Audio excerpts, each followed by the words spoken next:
নমস্কার বন্ধুরা, আজ যাচ্ছি এমন এক জায়গায় যেটির নাম শুনলে প্রতিটি বাঙালি তথা ভারতীয়র মনে ভক্তি ও শ্রদ্ধাটাই আসে। সেটি হলো রামকৃষ্ণ মিশন। আর রামকৃষ্ণ মিশনের কথা আসলেই প্রথম আমাদের মাথায় আসে সেই প্রাণকেন্দ্র বেলুড় মঠের কথা।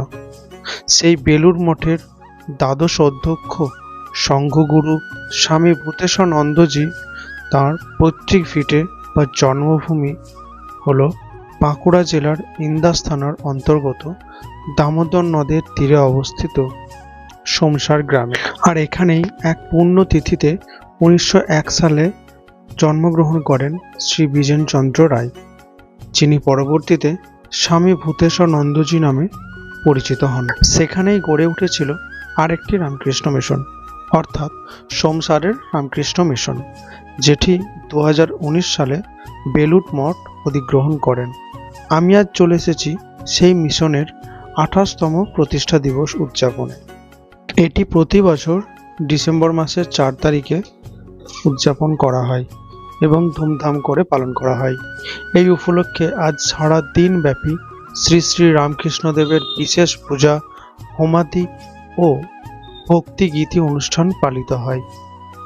এই অনুষ্ঠানে প্রতিটি ধর্মের মানুষ নির্বিশেষে আসেন এবং প্রসাদ হিসেবে আহারাদিও করেন। আর এমন এক শুভ দিনে আমি উপস্থিত থাকতে পেরে খুব ভালো লেগেছিল।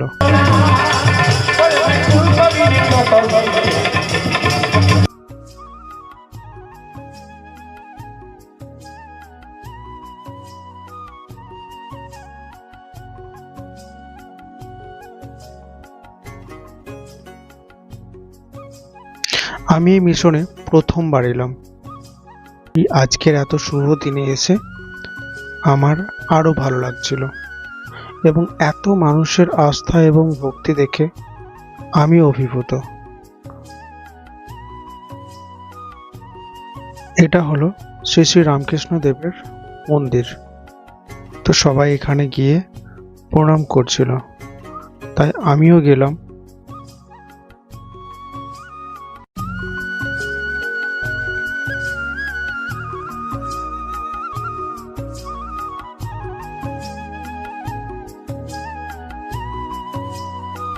এই সামনের অংশটা হলো একটা উদ্যান, যেখানে সারি সারি ফুলের বাগান আর ঘাসে ভরা মাঠ, যেখানেতে কিছুক্ষণ হাঁটতে পারলে সবার প্রাণ জুড়িয়ে যাবে। এর পাশেই ছিল বিভিন্ন ধরনের সাধু